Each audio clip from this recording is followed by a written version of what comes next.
When we started this podcast, it seemed like we had to figure it all out on our own. Scripts, setup, filming schedule, logos. It was super overwhelming, and every day seemed to introduce a new decision that needed an answer. When you're starting off with something new, it seems like your to-do list keeps growing every day with new tasks, and that list can easily begin to overrun your life. Finding the right tool that not only helps you out, but simplifies everything can be such a game changer. For millions of businesses, that tool is Shopify. Shopify is the commerce platform behind millions of businesses around the world and 10% of all e-commerce in the US, from household names like Allbirds and Gymshark to brands just getting started. Get started with your own design studio. With hundreds of ready-to-use templates, Shopify helps you build a beautiful online store to match your brand's style. Accelerate your content creation. Shopify is packed with helpful AI tools that write product descriptions, page headlines, and even enhance your product photography. Get the word out like you have a marketing team behind you. Easily create email and social media campaigns wherever your customers are scrolling or strolling. And best yet, Shopify is your commerce expert with world-class expertise in everything from managing inventory to international shipping to processing returns and beyond. If you're ready to sell, you're ready for Shopify. Turn your big business idea into with Shopify on your side. Sign up for your $1 per month trial and start selling today at shopify.com/ranks. Go to shopify.com/ranks. That's shopify.com/ranks. Hello, this is international football commentator Derek Ray, and you're listening to the Ranks FC podcast.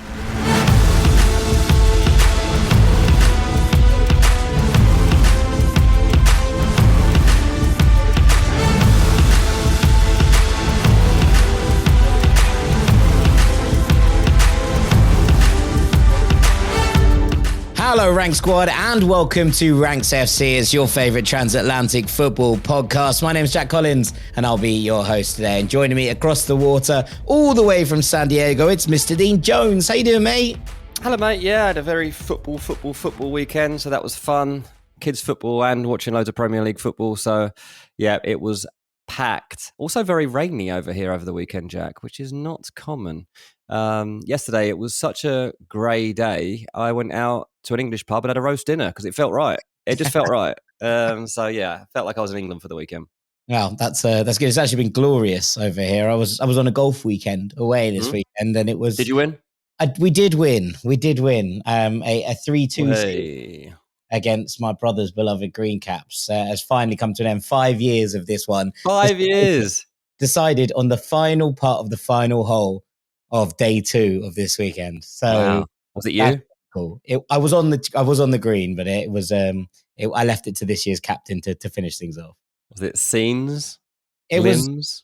was. We were all quite tired. It had been an 8 a.m. tea time after being in bed relatively late on Friday night. So and there was no trolleys and no buggies. So I think everyone was just a bit knackered. But there's some good scenes of champagne. Good scenes of sprays and cups and all sorts of things. So that's very fun. Pleased with how everything went down over the course of the weekend. But today on the show, we're going to be talking about must-watch storylines that we've kind of discovered early into this new season. I'm going to take you across Europe in this one, kind of look across a load of different leagues and pick out something to keep an eye on in each of them. But I wanted to start in the Premier League, Dean, and we're going to talk about 6 storylines here. This first one, I think, is going to dominate the entire first bit of the show, and the rest of them we'll work through, because I think the storyline to watch in the Premier League, and you could pick loads of different things. You could pick Liverpool's unbelievable start. You should pick the fact that it feels like there are certain teams who are punching above their weight at the moment. But I think that for me, the big story in the Premier League is the promoted sides bucking the trend of the last 2 campaigns. Now, by sitting here and saying that, I'm not suggesting to you that all 3 Premier promoted sides are definitely going to stay up or anything like that. I think that there is work to do before we start making wild assertions like that one. But just pull a few facts out from the start of this season. Last season, Leicester, Ipswich and Southampton got 59 points between them. They picked up 12 wins across the 3 clubs, 4 of which were against each other. And the gap between 18th and 17th place stood at a historic high of 13 points. So to counteract that, Sunderland, Burnley and Leeds already have a combined 19 points after 5 games of this season, which is 32% of the total from their equivalents last season. And what we saw across the course of this weekend was Sunderland coming from behind with 10 men to grab a point against Aston Villa at the Stadium of Light. And the place absolutely bouncing. Burnley also coming from behind to get a point against Nottingham Forest. And Leeds going to Molineux and beating Wolves by 3-1 and actually scoring a couple of their first goals of the season that were from open play, which I think will be a delight to Leeds fans who have looked pretty steady and pretty solid, but haven't really been scoring goals. They managed to finally kind of come across that. And look, last season, it wasn't until October that one of the 3 promoted clubs won a league game. The season before that, it wasn't until the last day of September. And in the first 2 weekends of this Premier League season, we had wins for all 3 of them under their belt. And I do think this is interesting because when a club gets promoted, right, there's this real vibe about them. There's a real sense and excitement around them. Look, we've been there at Fulham and seen it. We've also been away to other clubs, and you can kind of sense that atmosphere building on the opening day. And I think that trying to harness that, we saw it at Ipswich last season, for example, like the excitement around the place was really there at the start of the season. But if those results go against them, it really does kind of siphon that energy away. The emotion of it starts to become, wow, this could be a long season. And the players don't get that same backing. I think what we've seen already at Turf Moor, at Ellen Road, at the Stadium of Light, are fans who genuinely and firmly believe already that they have a chance of finding a way to stay up this season, of bucking that trend of the promoted sides going down. This is a brilliant thing for the league. And I imagine Richard Masters was at the Sunderland game. And I remember looking at it and going, I bet you he's really quietly quite happy about this. Now, obviously, he's not supposed to have a favourite as the kind of CEO of the Premier League. But I think that the fact that the promoted sides have kept going back down and this opened up this kind of chasm between the Championship and the Premier League, which felt wider than ever, does start to feel like it's kind of becoming a super league in its own right, if you put it in inverted commas. And the fact is that the start of this season suggests that finally it feels like it's going to be competitive at the bottom. We're going to have an actual relegation battle on our hands. And I've been really, really impressed in very different ways with all 3 of the promoted sides so far. Yeah, and further than that, Jack, it looks like there's a very, very good chance that an established Premier League side goes down. And that also bucks the trend that we're expecting. We just have got used to the fact that all 3 promoted teams are probably going down. But not only is it going to be a team potentially that's just come up and survived for a season and gone back down, but you look at the Premier League table today and Wolves are bottom, West Ham is second to bottom, Aston Villa have somehow found themselves third from bottom, and Brentford are fourth from bottom. Like, they are 4 clubs that should not, after 5 games of the season, be down there. And yeah, I know it's only 5 games of the season, but actually, traditionally, typically, this is the first time you would really look at a Premier League table, look at any league table and actually start to see a pattern or actually get a guide for where somebody's season might be heading. Look, back in the day, they didn't even publish league tables until 3 or 4 games into a season, so you wouldn't have even seen a table. And now we're seeing this. Wolves literally don't have a point yet in the Premier League. They've played 5 games, don't have a point. Like, that's crazy. West Ham and Aston Villa are on 3 points and Brentford are on 4. Obviously, like, that means they're all within touch and distance of teams above them. But with Wolves already adrift, and showing no real signs that they've got a strategy to get themselves out of this, I'm going to say concerned. I'm kind of excited that one of them's going to go down, or at least have to prove themselves in a way that they haven't had to in recent times. You would expect that Aston Villa claw themselves out of that. You look at that squad, and I know there's the old cliche, too good to go down, but that team's too good to even be in the bottom 5. Like, Aston Villa will not be down there. Unai Emery will figure that out. And they're not going to sack Unai Emery anytime soon. Or he'll be replaced. I don't think that's the thing.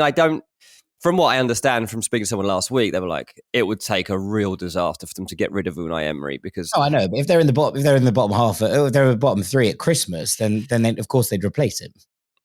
Yeah, I mean, you look at what they've got coming up, and there'll be, there's games here that certainly will help decide where they're heading. I mean, we'll take away the Europa League for the moment, but just the Premier League, they've got a home game against Fulham, followed by a home game against Burnley, 2 matches that typically they'd be expecting to get 4 points from at least. So that'll be interesting to see whether they actually get it. West Ham, you just assume that they're going to change manager here and also attack the January transfer market to get themselves out of it. They've got to. You've got players like Jarrod Bowen showing loyalty to them. You've stopped Lucas Paqueta from leaving the club in the dying days of the transfer window to stay with them. The project has to convince those players because they're too good to be in that situation, and their careers and their ages are at stages where they can't risk going down. So that's interesting. And Brentford doesn't totally surprise me that they're in this conversation at this point under Keith Andrews. I still expect them to find a way out of it, but definitely worrying times for them because even at the weekend, even when they went 1-0 up against Fulham, it wasn't very convincing and it was a fight back that was almost expected given the way that the game was going. It's the performances rather than the results, I think, from a Brentford perspective, and the kind of inability to change a game when it's gone against you that seems to be winding up the Brentford fans that I know and that were speaking to me about the game after the weekend. It's one thing going down. This is a decent Fulham unit, but I think there is a sense of, okay, you're 3-1 down and you're sticking with the 5 at the back and clearly nothing's working and you're not bringing on the big name signings who are supposed to change all this round. I think you're right in that they'll probably find a way. I think for Wolves, the kind of issue that I have is not the fact that they capitulated at the weekend, but you would see their first 5 games, let's say, and look, it's okay to lose the City on the opening day. Of course it is. You go to Bournemouth, who are absolutely flying at the moment, and okay, you come out on the wrong side of a 1-0, having gone down to 10 men. Similarly at Newcastle, you go to St James's Park, but I think they would have looked at Everton at home and Leeds at home and thought, right, okay, this is where we get our season underway. Now, they've obviously given Vitor Pereira a new contract, which suggests that they feel like the manager is the least of their worries. And to be honest, kind of looking at the Wolves fan sites, etc., I have kind of got the same feeling from the fan base. And I'm not still going for pints with them, though? Yeah, maybe. Yeah. He hasn't got the points, so he can't have the pints. There's been no points. I assume there's been no pints as well. But like, there is an element that the Wolves didn't really replace the lack of creativity that happened over the summer. And, those players haven't stepped up into the mark. And the fact that they went 1-0 ahead against Leeds United, I think is a blow. Now, they obviously had a lot of shots in the second half. The kind of game state changed and Leeds were content to drop in and defend, considering that's been their strength thus far. And they showed that again with a quite composed, I thought, performance to actually see this win out after taking a 3-1 lead at half time. But I think from a Wolves perspective, that inability to break teams down is potentially going to be an issue. Leeds, I can see doing that, taking leads and then basically being like, right, we're going to just keep you out, right? Like that's how we're going to operate this season. Sunderland have been really quite impressive, I think, and their performance with 10 men for 60 odd minutes here against, albeit struggling Aston Villa, still an Aston Villa side with plenty of quality in it. The fact that they go 1-0 down, they find an equaliser. The fact that they fought, like lions for the entirety of this game. I really enjoyed the performance from Sunderland. And what we've seen from them so far has been very much so far so good. Now, you can risk, imbalancing a side that comes up by basically bringing in an entire, first team and then some of new players. But it feels like everyone's settled into their roles quite nicely. And yes, there's been big changes. But what Reggie Lebris has done here in terms of making sure that everyone knows their roles, in terms of keeping expectations at a sensible level, and then going out and putting these performances and getting that buy-in immediately from all of his new players, I think is really impressive.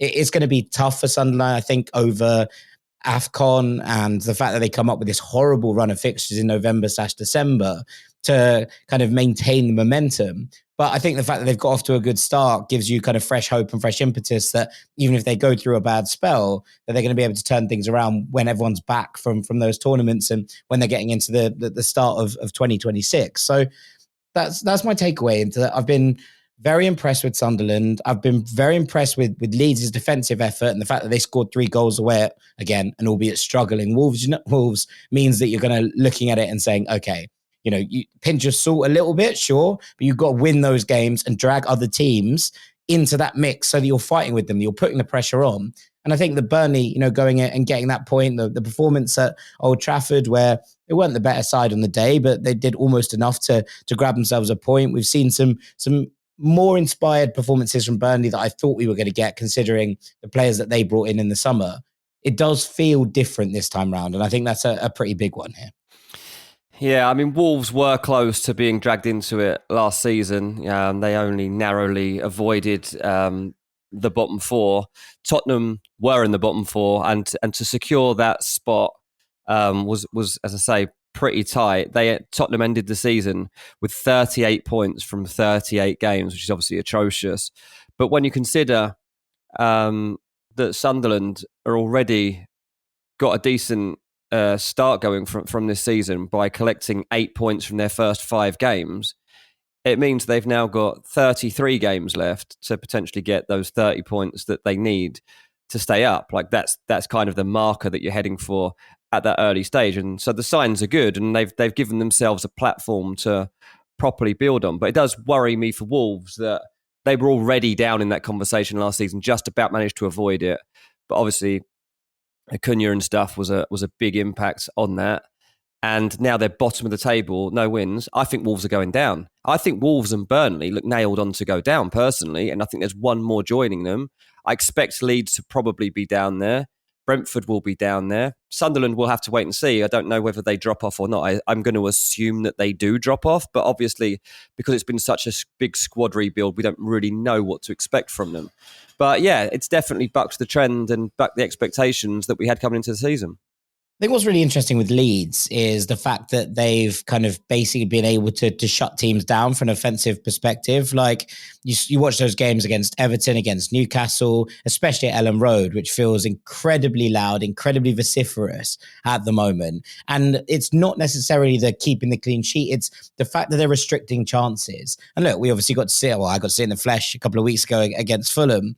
But it wasn't just the fact that, you know, that game obviously ended 1-0 to Fulham with the unlucky goal, our own goal from Gabriel Gudmundsson. But it was the fact that it was very, very difficult to carve out chances. They set up, you know, and they've been having to rotate the midfield considering the injuries and different players kind of coming in and out. But the way that they have set up and kind of discussing that element of looking at a team who are built not to be dismantled. And yes, obviously they go to the Emirates and Arsenal hammer them, but ultimately that can happen to almost anybody, I think, over the course of a season, anyone outside of the top 4 or 5 at the very least.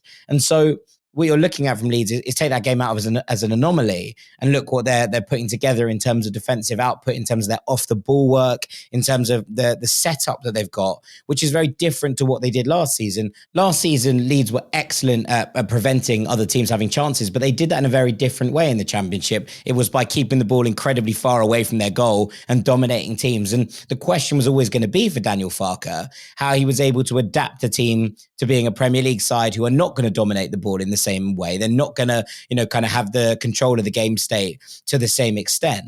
How they were going to stand up and be counted in those defensive moments where they need to be. And honestly, I think that that's probably the most repeatable action of all of these, right? Like we're looking at these 3 teams and saying, okay, what the difference is between them? Well, I think that Leeds' defensive structure is holding more than anyone else's. And that, for me, I think is a really impressive bit. Sunderland look really good going forward. I love the work rate of the 2 central midfielders in Siddiqui and Granit Xhaka and what they're bringing to the table. But I think in terms of what Leeds are putting together as a defensive unit, that for me feels like it's the most repeatable. Burnley have definitely been the least impressive. I think you're absolutely right of the 3. But I still think you look at it from the perspective of what we're expecting from Burnley. You know, when we were talking about league tables and where everyone was going to sit, when you looked at Burnley's signings over the summer, and yes, they added a few important pieces towards the end of it after we first looked at every team in the Premier League. But I thought that they were going to be more defensively porous after what we saw on that opening day against Tottenham. And yet they're finding spaces in Jadon Anthony. They have a player who feels like he's kind of finally risen to Premier League level. He's getting the output. He's making these things happen. Him and Josh Cullen very much leading from the front in that regard. But I do still think that of all of these sides, they feel like the most likely and the most susceptible to kind of falling back into old habits and not being able to keep teams out. Yeah, definitely that. But look, it's exciting. Like we're seeing unpredictability at both ends of the table here. Like we're kind of anticipating that Liverpool might yet prove to be vulnerable. Like 5 wins out of 5 is obviously awesome, and they're setting about defending their title very well. But Some people still insisting that the cracks might be there. And we'll see. That I'm not saying that they are going to be invincible. But so hopefully we see some sort of battle. And certainly the teams behind them are going to be jockeying for position in terms of who makes the Champions League. I think it's going to be a great season. I'm already loving it. And I think there's so much more to come. Yeah, 100%. I do think we're going to get a 5-6 team scrap in terms of relegation. Both ends.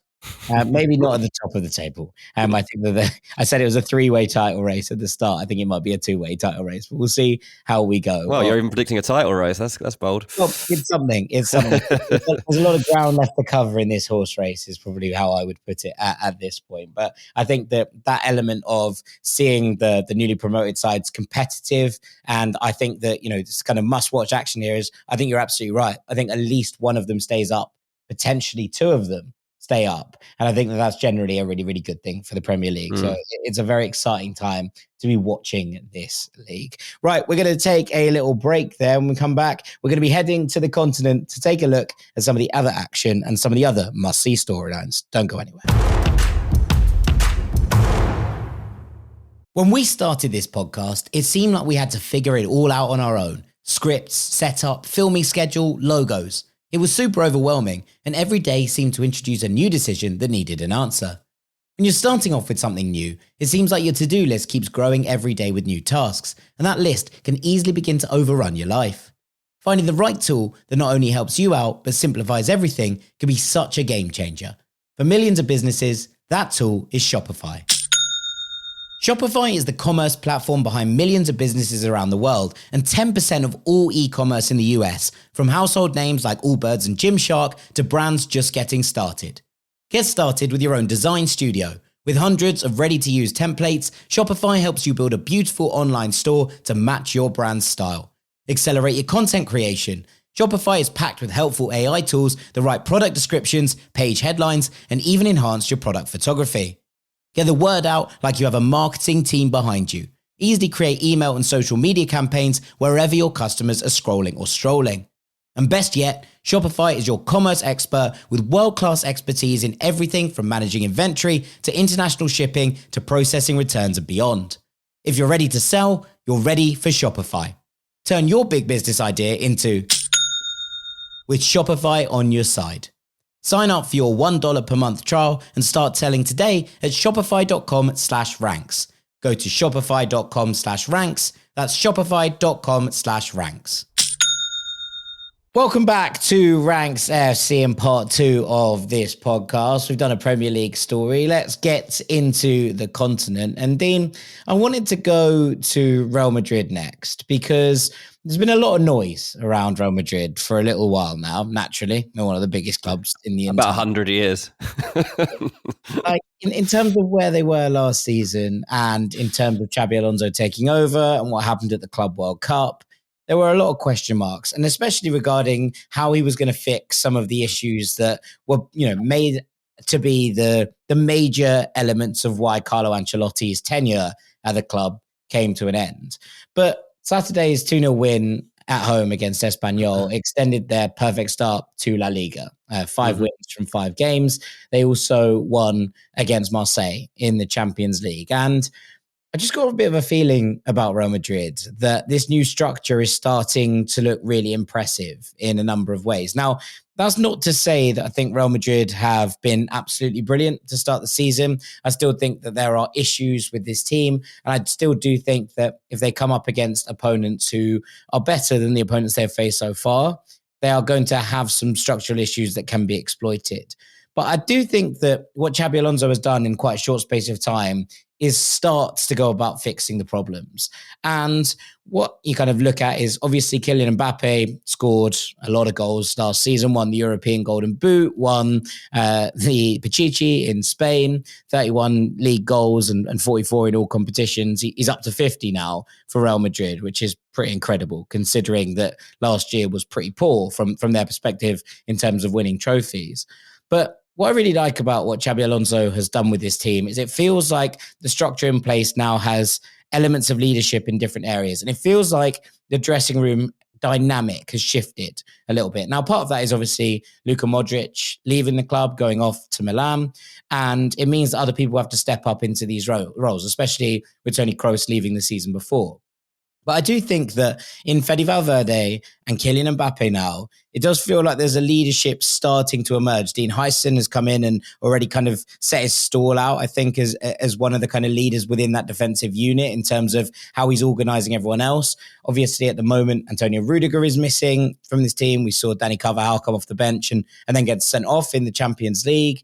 But actually, it feels like there's a shifting of the guard at Real Madrid in terms of the new generation is starting to take ownership of the club from what's come before. Now, what's come before was brilliant for so many years, right? But that refresh felt really important. And what I really like about what Xabi Alonso is putting together here at Real Madrid is the kind of sum of the parts feels like it's starting to come back into play. So not only has Mbappe started the season in excellent form, I think we're seeing a different kind of leadership from him at the top of the pitch. I think we're seeing him emerge as that number 9 that Real Madrid were hoping that he could become, which was a different role to what he'd done before at PSG and with France. It really does feel like he is evolving into that role as the central striker. I wasn't completely convinced with Alvaro Carreras as a signing when they bought him for 50 million euros from Benfica. Nor was Alonso, I don't think. I don't think anyone was, but his impact has been really, really impressive. And he's nailed down that left-back spot pretty much straight away. And considering that Ferland Mendy is still there, considering that Fran Garcia is still there, both players who are good on their day, but have had kind of ups and downs over their Real Madrid careers. The fact that he's come in here and just been pretty much set off is so, so good. And I think that what he's been able to put together from that left-back spot, especially when the right-back spot feels kind of still in flux, right? Because Trent hasn't got off to the same kind of start. Carvajal came back in, got sent off. It's not really what you're looking for from him. And obviously Fede Valverde can play there as well and did so to great effect at times last season.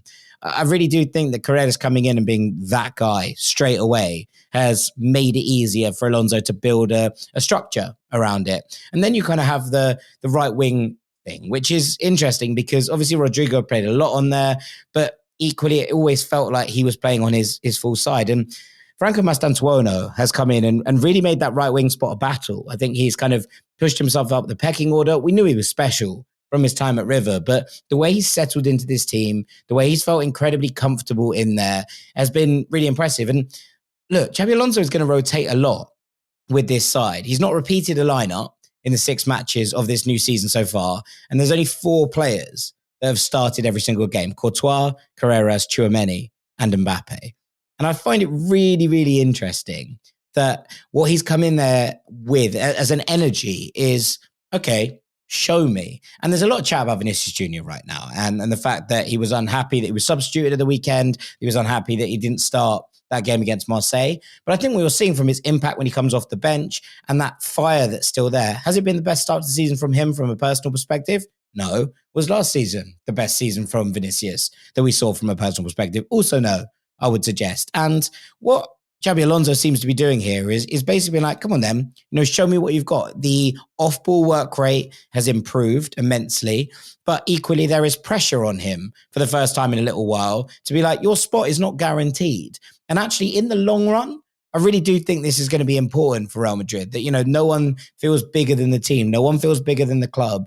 And whilst all these players are superstars in their own right, and the Bernabeu at times has a mind of its own, I do really like the fact that Xabi Alonso has come in and made a real mark and stamped his own imprint on this squad really quickly. I think the Real Madrid are going to get better over the course of this season. And the fact that they've started in such hot form, I think bodes really well for them from a kind of going forward perspective.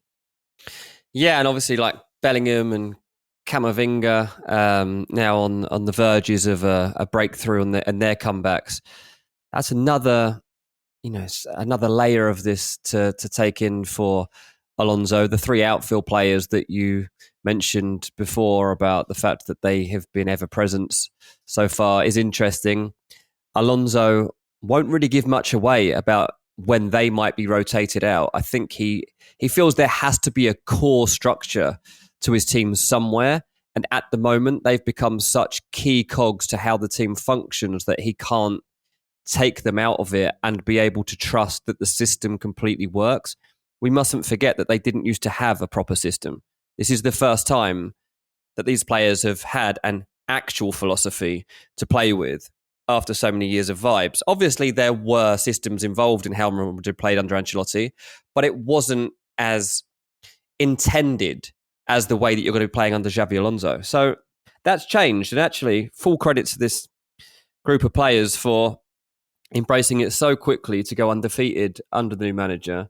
It's that mentality as well for Alonso of stepping up to a club that obviously he knows he can't afford to fail at, because you don't get long in the job if you start to do that. So he's set himself incredible start to maintain. Mbappe is just going to go from strength to strength from here, so I'm not worried about that. It is intriguing to me how he fits Bellingham back in, particularly though. Camavinga, he might have to be a bit patient. But where does Bellingham play?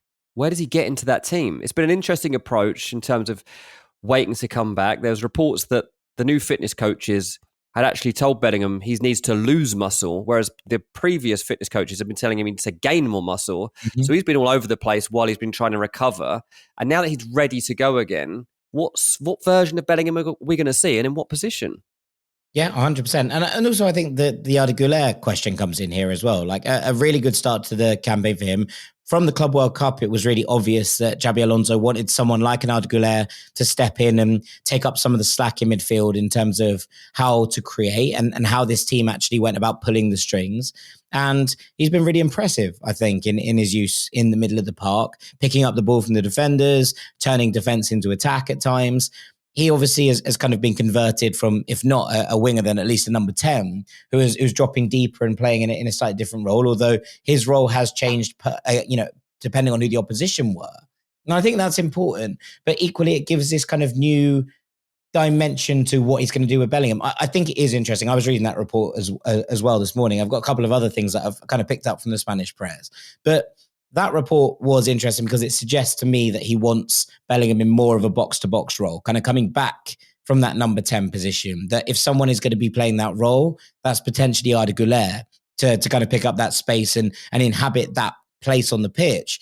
He wants someone like a Bellingham to get into the middle and be able to occupy space at both ends of the pitch, which I think is going to be really interesting. I think, as a side note, it probably is a good thing from an England perspective, because you want him, if you're an England fan, I assume, to be able to occupy defenders at one side, yes, sure, but also to be able to play in a more withdrawn role at times because of the kind of depth of attacking riches that England have at their disposal. And I think that him being converted into that sort of second striker, number 10, by Carlo Ancelotti, whilst fun, and obviously he set a load of records at the start of last season, probably didn't help from that perspective in terms of how the national team were trying to set up. But I think it's interesting to see what's changed from a defensive perspective. And I was reading AS this morning, and it was basically talking about the fact that Real Madrid have just set or broken a record that's held for 10 years, which is this is best ever defensive start to a Real Madrid campaign,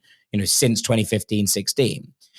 Which is impressive. They've only conceded 2 goals in those 5 league games. You had to go back to that team that was led by Rafael Benitez in 15-16 to find a team that did better. They conceded just once. But that is Sergio Ramos and Pepe and Varane and Marcelo and Carvajal, right? Like, that's a very different and a very, very high quality, big powered defensive unit. This feels like it's a slightly more youthful exercise. I think Hysson and Militao is probably going to be the first choice defensive setup. We talked about Alvaro already. It doesn't feel like the right back spot is set yet. And whilst obviously there's tricky fixtures to come, they've got the Madrid derby coming up soon, Villarreal as well, which I'd imagine, considering the rate that they're scoring at, is going to be a slightly different challenge. But I do think that it's interesting that that's the bit that Xabi Alonso has looked to fix first and foremost before he comes on to kind of working out exactly where Vinicius Jr. fits, exactly how that all kind of plays together. Because it does feel like he's setting a baseline. And you'll remember that when he went in at Leverkusen, his big thing was they're sort of conceding way too many. That's why he switched to 3 at the back in the first place. And obviously we all know what happened next in terms of how brilliant they became. But I do think that when you kind of flip that to this Real Madrid side, changing it so that they're building from the back out, and in terms of what they're trying to do from a defensive position of strength first, there's got to be something that Real Madrid fans, whilst they might not quite enjoy it as much in terms of the amount of goals that are being scored or the helter-skelter nature of games, probably a recipe for long-term success. Yeah, definitely. Madrid fans will want to hope so. But it's a good start. They've set their stall out well. They're setting the pace and the standard for the league, and everybody else has to prove they can keep it up. At the moment, Madrid is showing that they can maintain this. Yeah, absolutely. It's going to be very interesting to see how they get on. Right, let's go over to Germany. And a quick word just for some resurgences for RB Leipzig and for Borussia Dortmund. Let's start with Leipzig because obviously we watched them get absolutely hammered by Bayern Munich on the opening day. And you're starting to think, oh, this could be a difficult season for Leipzig once again. And obviously, Šeško leaves, Openda leaves, Xavi Simons leaves. There's a lot of kind of question marks over what this Leipzig team are going to look like. And Ole Werner becomes the manager. And obviously losing by that amount in your opening game is never particularly pleasant if you're a new manager coming into a job and expecting to push them back to where fans believe that they should be. But 3 wins in a row now after that loss to Bayern for RB Leipzig. And I feel like Romulo Cardoso is starting to pick up that slack left by the Šeško and Openda exits.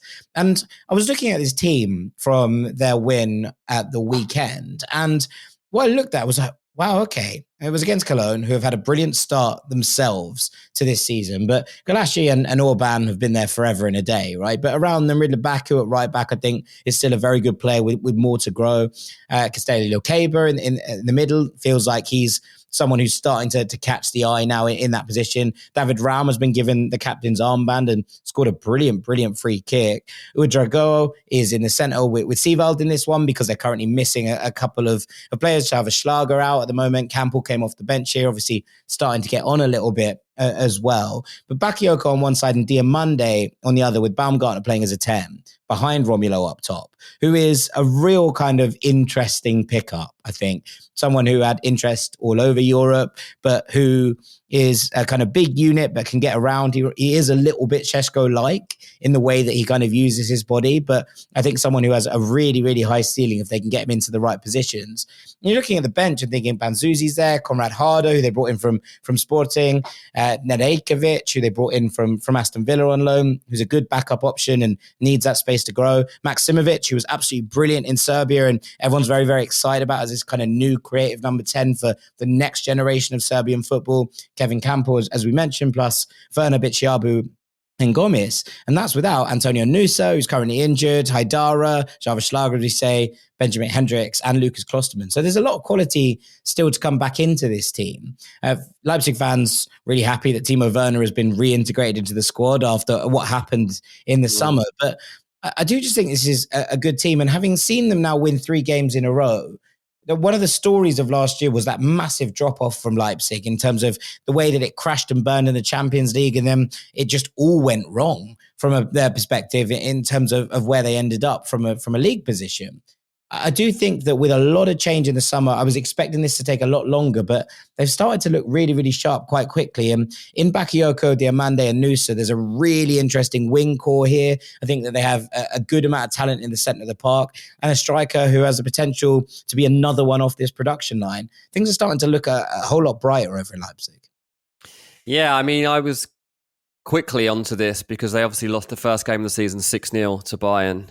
And then they bounced back against Heidenheim straight away with a 2-0 win. And I remember watching that game and being like, this is good. Like, the application of what they're doing here is good. And it'll be interesting to see if they can build on this. And as you say, they've done it because they've now won 3 games in a row. They beat Mainz, beaten Cologne. And this is a genuine pattern. Like, from what I saw, I'm assuming that the Bayern game is a bad day that they can put aside. Call it a pre-season game. Pretend it didn't happen. And pretend the season started with that home game against Heidenheim when you pulled off a convincing 2-0 win. And like, Baumgartner he's great. Like, I love him. I think he's such a good player, isn't he? He really is. With Xavi Simons gone now, and also the kind of move away from the 4-2-2-2, which Ole Werner has seemingly kind of shifted from. It's far more of a 4-2-3-1 kind of shape on paper. But Baumgartner has given that central role and given the opportunity to be like, right, okay, you can be the creative spark for this team. You can be the guy that we look to in that role to provide, to score goals, to really step up. And it feels like he's starting to answer those questions already.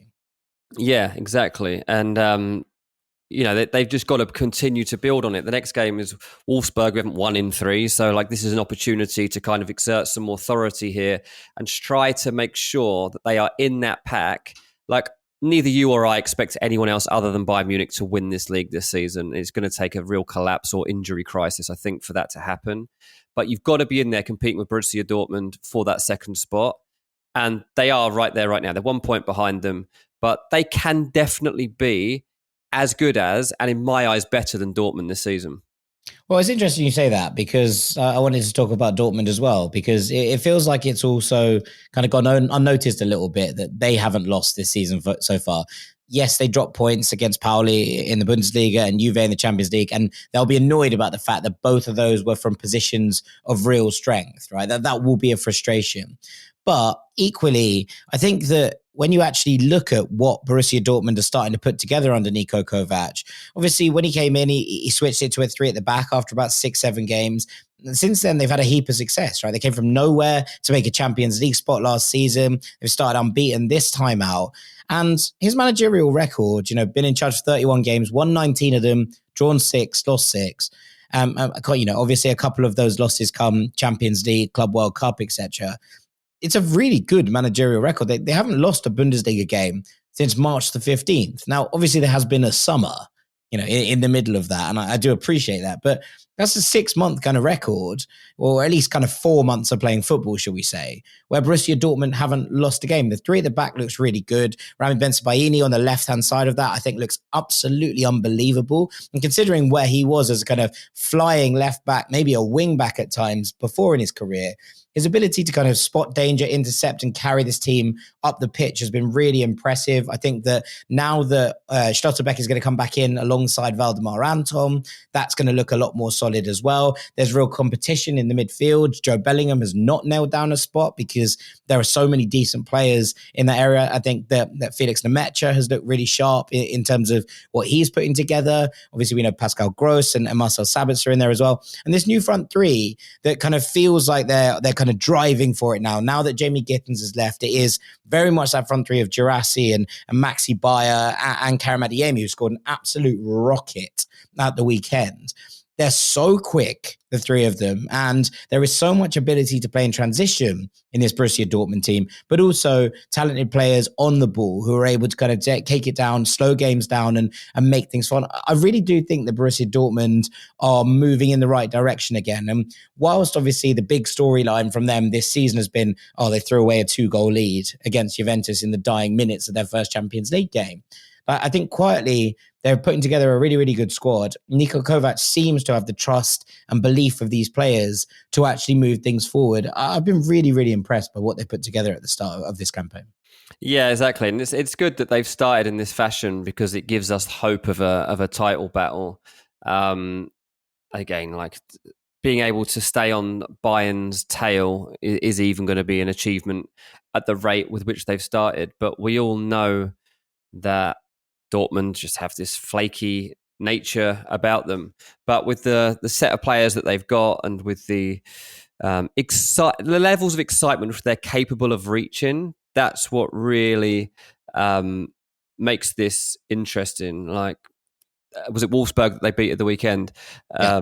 It was obviously Adeyemi's goal is outstanding. It's a great moment, but the fact that it maintained this unbeaten record makes it all the more worth celebrating. So, yeah, I can never trust them. You know that. I've been doing this podcast too long to say I believe that Dortmund will now finish second, because I don't. I think Leipzig will probably beat them to it, because that's just how cynical I've become as a result of watching so much German football in the last 6 years, whatever we've been doing this pod. But fair play to them, because they have at least started well and given themselves a foundation. Yeah, 100%. I mean, I do think that this feels slightly different in terms of what Borussia Dortmund are going about their business like. And there's players still who need to step up here. What I really liked about the Adeyemi goal at the weekend, and obviously it's just one of those strikes, but like the fact is that Girassi was marked out of the game, and Wolfsburg looked at it and went, look, we got to make sure that he isn't the guy, because if we can close him out, then they'll have nowhere to turn. And he wasn't able to make a difference. And yet it's Adeyemi that steps up after a bit of a goal drought that was ended against Juventus in the Champions League. It does feel like he's like, okay, this is my season to step up. If he can stay fit, I think that'd be a really, really impressive moment for everybody, but also could lead to a really good campaign for him. And Maxi Bayer, I think, is going to work his way in here. I know, when he came into Dortmund, a lot of people were very excited about him. It wasn't the easiest start for him. It felt like he was starting to work it out towards the back end of last season. And I think this could be the year that front three really do make some headlines, because I think that they have the capability to tear anyone apart in transition. And we'll see how many teams are going to open themselves up for Borussia Dortmund to play against them like that. But yeah, good starts to the season for both Leipzig and Dortmund. We're going to stick with the concept of good starts when we come back after the break. Don't go anywhere.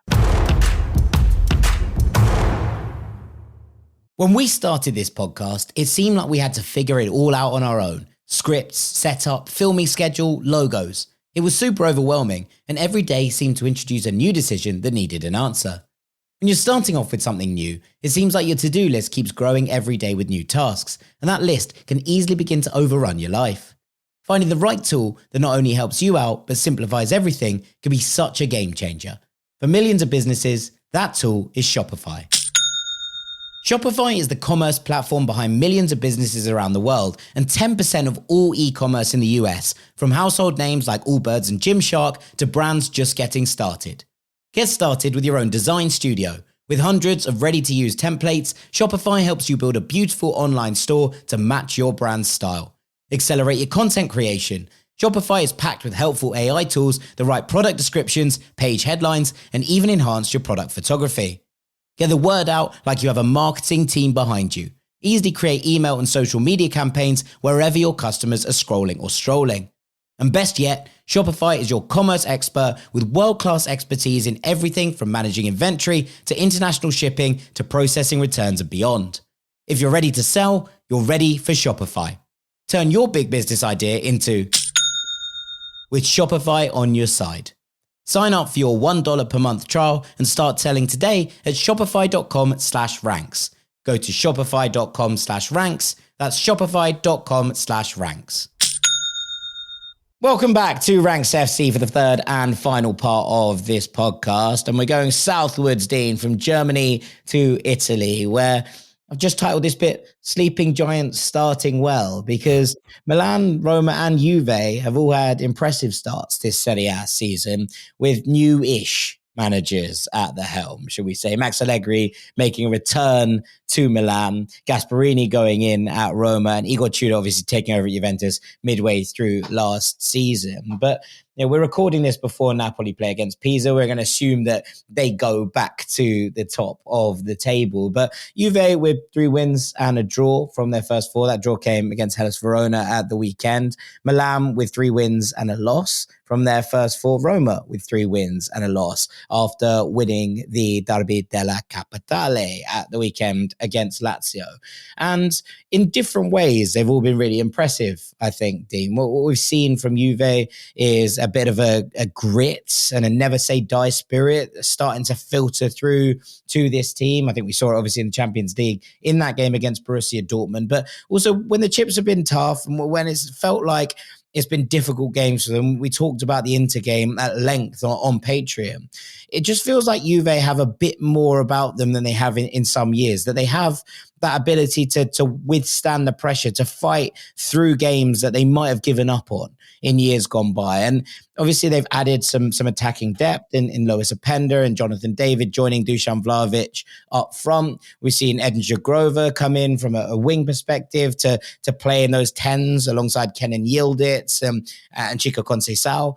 And for me, it just feels like the balance of this Juve side is in a much better place than it has been for some years. Now, Igor Tudor came across with a real desire. It was said that when he got offered the Juve job, he drove 10 hours straight from Croatia so he could be at the training ground the next day. That's how much love and affection he has for the club. And whilst it wasn't brilliant towards the end of last season, it did feel like there was a sense that they were moving in a direction which felt they were going to become harder to beat, and that actually the results might start to be ground out. Now, is that what they wanted when they appointed Thiago Motta at the start of 2024, where they were looking to become a more modern, in inverted commas, side and kind of trying to take advantage of the attacking players that they had at their disposal? That obviously didn't work out, and they had to go a little bit backwards to go for Igor Tudor.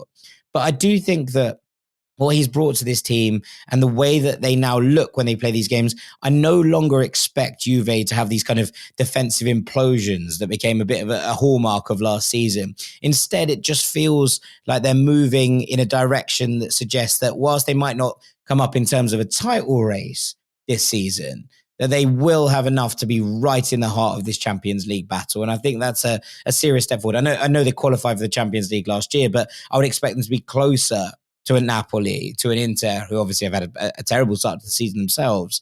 This is what I'm expecting from them this year. Yeah, it's been interesting. Juve in particular, as I've said, I've got my eyes on them to surprise people. And by surprise people, I mean like have a proper push at this. I think that they've started the season in a manner which suggests that, yes, they'll definitely be vulnerable at times, but Bremer at the back is like one of my favourite players. And with him kind of shaping things up for them defensively, trying to keep them aggressive and competitive. I know they've conceded a lot of goals against Dortmund and against Inter, but that's not generally going to be the story of their season. They are going to hit people at the other end of the pitch.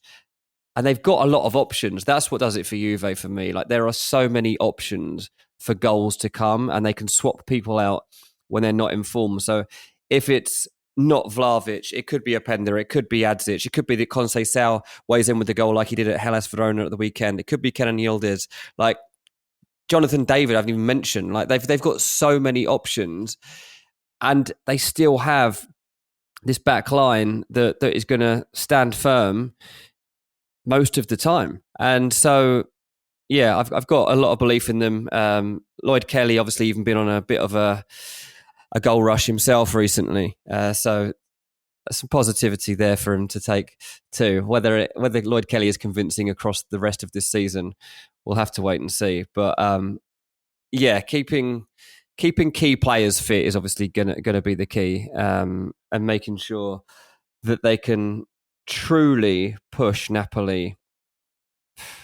I don't know how far. I don't expect Juve to win the league. I expect Napoli to win the league. I think we addressed that in the 5x5 episode. But Roma's more of a surprise to me. I didn't think that they would be able to get into that conversation. I know people will kind of look at the outcome of the game at the weekend and say, well, actually, I had 2 players sent off, but it was kind of irrelevant by that point. That's the ferociousness and what happens when you get to the final stages of a game of that manner. But yeah, really impressed by Roma to get into that conversation. I think I had them in 5th in my 5x5. I think I did push them in there, but at the moment they might even exceed that expectation.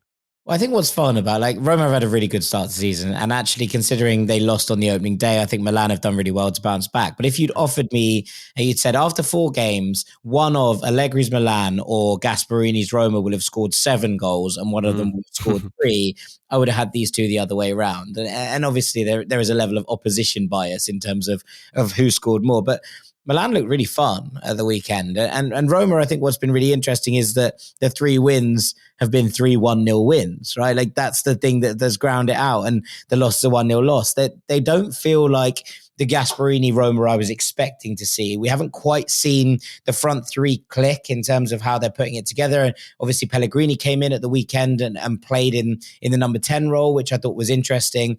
But I do think that they will get better and they will get more expansive as the season goes on. Milan, I think from their perspective, I'd imagine that goal glut, if you will probably cool off towards the end of the season. But equally, I feel like both are going to be in the mix for this Champions League conversation. And, if you think about that as a step up from where they were last season, where it felt like they were miles off the pace in that regard. Like, I do think the fact that both of them have started the season in this way, and it's not just the results, it's the kind of performances. Milan, in terms of what do they have to bounce back from that opening day loss to Cremonese, which was obviously incredibly difficult to fathom. What we've seen from them since has been like, oh, okay, cool. This team does have that heart, that spirit. I mean, obviously Luka Modric coming in and scoring the winner on his first start is obviously a lovely moment for everyone. But I don't think we've seen the best of this Milan side yet. Like I said, we haven't seen much of Zakaria Hatakame. We haven't seen much of Samuel Ricci yet. I still think there's quite a lot more to come from Milan as they work their way through this season. With Roma, I expect that they become more attackingly flourishing, if you will.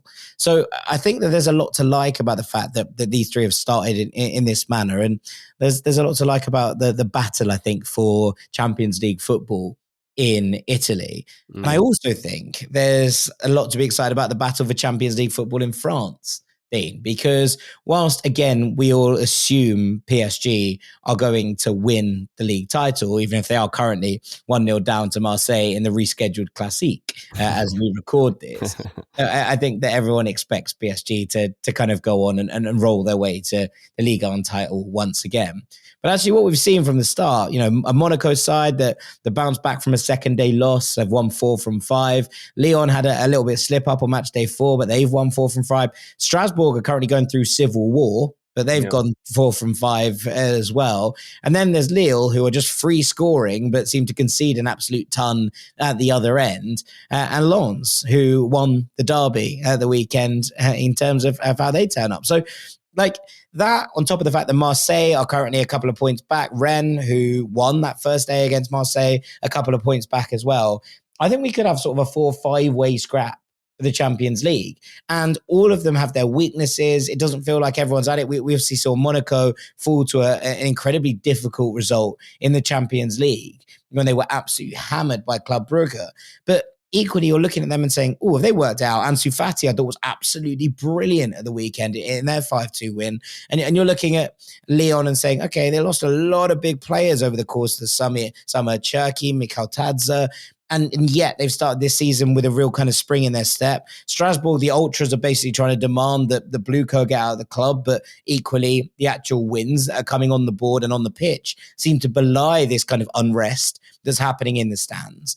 So there's loads and loads of really interesting storylines in Liga, but I think it's going to be that battle for European places and a load of these clubs that are super fun to watch, but a little bit flawed in their own right, that are going to open up this gargantuan scrap for Champions League football. Yeah, I'm interested in the Strasbourg story. Obviously, Chelsea B team, not wholly liked, not just by everyone else in France, but even by their own fans. Yeah.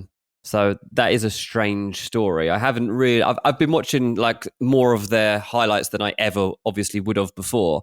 But I want to see a bit more of like the actual live games. I want to see like what the user experience is like, if you want, of what a Strasbourg team feels like now. Like, is it a team that's been sold out, or is it a team that has some potential to grow in a different way?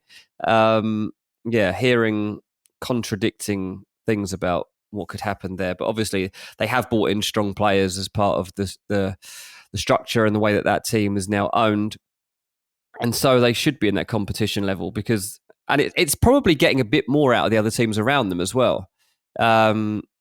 Traditionally, like they're pretty famous club, Strasbourg. Like there's somebody that you would have harped back to back in the day, but yeah, still you've got a team like Marseille lurking on the outside of the European places at the moment, knowing that they can get back in there. It's certainly livened up the French league. As I say, I still don't think that there is enough profile on Ligue 1, considering that they have the European champions. I still partly blame the league themselves for not having the whereabouts to actually market the league well enough on the back of that. I think that this is a complete missed opportunity. But nevertheless, the league is still, lively. And I think that it's even beyond PSG winning the league. There should be more eyes on this league than there is. Yeah, I mean, what I thought, I watched the Strasbourg game at the weekend, and one of the things that I found interesting was that they've got a bit of a siege mentality about them. It's almost like, oh, fans aren't liking us at the moment. No one likes us, we don't care. Not quite, but I think that's more to do with that. That's more when everyone likes, your own fans like you. I think you can dial into that one, even if everyone else doesn't. This doesn't feel like that, but it does feel like they've kind of batten down the hatches a little bit. Now, Manuel Omega, who's kind of currently the target of the ire by the Strasbourg Ultras, was benched for this one, came on and scored late to kind of seal it, made it 3-1. Paris FC scored a 94th minute goal to bring it back to 3-2, but the damage was kind of done. But equally, it does feel like Liam Rosenior is trying to be like, right, let's go out and prove it to them that you are a team worth supporting, that even if there are certain elements of this that they don't like, that there is still a load of talent coming in here at the same time. And yeah, they've had such an impressive start to the season, and the goals that they score and the way that they play is so interesting. I think that more people should probably be tuned in a little bit to what's going on at Strasbourg, even if it is a blue coat situation and that not everyone's like, and look, I rate the fact that the fans, despite the fact that the on-field success is going on, are like, no, this doesn't feel like our club anymore. I think that there's something really quite nice about the fact that it's like, we don't want to sell our soul to, for on-pitch success. We want to do this the right way. We don't want to be seen to be, oh, if a player is good here, then off he's going to go somewhere else. And I totally get that, right? Like as someone who isn't huge on the multi-club model idea, full stop. Equally, I do think it's interesting to see what Liam Rosenior is doing from a tactical perspective with this team and with this group of players, because there is such a kind of glut of talent that's been kind of poured into Strasbourg. Can he get the results on the pitch, even with this unrest in the stands? It would serve him well from his own kind of capacity wherever he goes next, if he was to be able to see that out.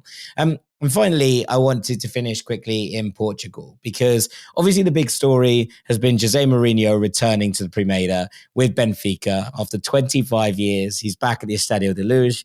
But currently, even after his big win at the weekend to kick off his second tenure at Benfica, they're going to be chasing coattails, because Francesco Farioli's Porto look very, very special. 6 games, 6 wins, 15 goals scored, 1 conceded, 5 points clear at the top of the table, though they have played a game more than both Benfica and Sporting. And they've already had a big win away at Sporting, who are obviously currently the champions. And this summer was a big, big summer of change. Andre Villas-Boas, now the president of Porto, had a very, very difficult first season at the helm. Fired a couple of managers. It didn't work out in the way that he'd hoped. And Martin Anselmi had come in after what happened at the Club World Cup. Porto decided that they were absolutely having none of it, and he was going to make this change. And Farioli comes in with an interesting kind of capacity, considering what happened at Ajax last year, right? He turned Ajax around, made them a really interesting team again, sorted out the defensive issues, and then they collapsed. They can see this 99th minute equalizer away at Groningen on the penultimate match day, which allows PSV to leapfrog them for the first time pretty much all season, and then they're unable to claw that back on the final day. So after leading the league for most of the year, they let this lead get whittled away. They broke the bag in the process, which was obviously very annoying for you and me. But also in terms of what they put together, it was still a turnaround from what we'd seen from Ajax the season before. Now he's come in at Porto and been very impressive so far. It feels like so many people have come into this Porto team and really tried to overcomplicate it. And actually what I've really enjoyed is the fact that he's gone, no, it's a 4-3-3. We don't need to make this too difficult. And he's getting the best out of a load of really, really important players. Now, Victor Froholt has come in here. They bought him for 20 million euros from Copenhagen, and looks like he could be a world beater. Now, he has this kind of Iron Man capacity in terms of running up and down and playing that box-to-box role. He creates chances for other people. He's able to get into the areas, but he also feels like he gets it. Like there is an element with a club like Porto, when you come from the second city, where people from Lisbon are traditionally looked down on the city and given them the old Tri-Peters nickname, that you have to kind of work for it. You have to kind of sweat through the shirt, and he is very much one of those players. There are still some question marks. Rodrigo Moura was Porto's best player last season in a 4-3-3. He doesn't really have a role. He feels like a number 10, and he's being asked to do different things. But one of the question marks over the season is going to be, how does Farioli get him into the side and make sure that he, as a very, very special youth product, is given the ability to shine again this season. But in Bednarek and Kivior, and I didn't think much of Jan Bednarek, let's be very clear, but it feels like the two of them have built up a partnership really, really quickly. Alberto Costa, who came across from Juventus in that swap deal for Joao Mario, feels like he's starting to really bed in at a right back as well. And in Samu, they have the player who, if he stays fit, should win the Golden Boot in Portugal over the course of this season. Gabri Veiga and Borja Sainz have both started this season well. Pablo Rosario, I thought, was a really good pickup for very, very cheap in the summer, just to kind of just fill out the gaps in this squad a little bit. And there feels like a couple of players who really were off the pace last year, someone like a Pepper or a William Gomes, who are just back at it and really kind of contributing from an attacking perspective as well. So lots to like about, I think, with this Porto team. And then you've got a Benfica led by Jose Mourinho breathing down their necks, and then will be for the whole season, plus this Sporting side who have won 2 in a row and will be desperate to make that 3. I think that there's a really interesting time in the Portuguese top flight, and Porto is setting the early pace. Yeah, I mean, the fact that they play against Porto play Benfica soon is really interesting, like scheduled to take place in a couple of weeks. That's a game worth watching. Like, I'm not going to lie, I don't tune in for many Portuguese domestic matches across a season. But Porto against Benfica is one I'm pretty sure I'm going to be tuning in for. Like, that's tidy. And we should all keep an eye on that too, because it gives us a proper idea of how both sides are shaping up across the season. Porto also play against Nottingham Forest actually a few days later. So if you're in the UK, then there's more chance that you're probably going to tune in for a couple of Porto games in a row as well. So yeah, really real intrigue around that situation. And maybe Mourinho doesn't get everything all his own way if Porto can keep this up. Yeah, absolutely. First Clasico with the special one on the other side, especially given the welcome he got back at the Dragao just before. I wonder what it'll be like, man. I wonder. We will see. We will see. With that, Tim, I think it's probably time for us to call it a day. What a rush around Europe that was, Jack. Good job, mate. I do my best sometimes. It's very good. It's very good. Thank you, mate.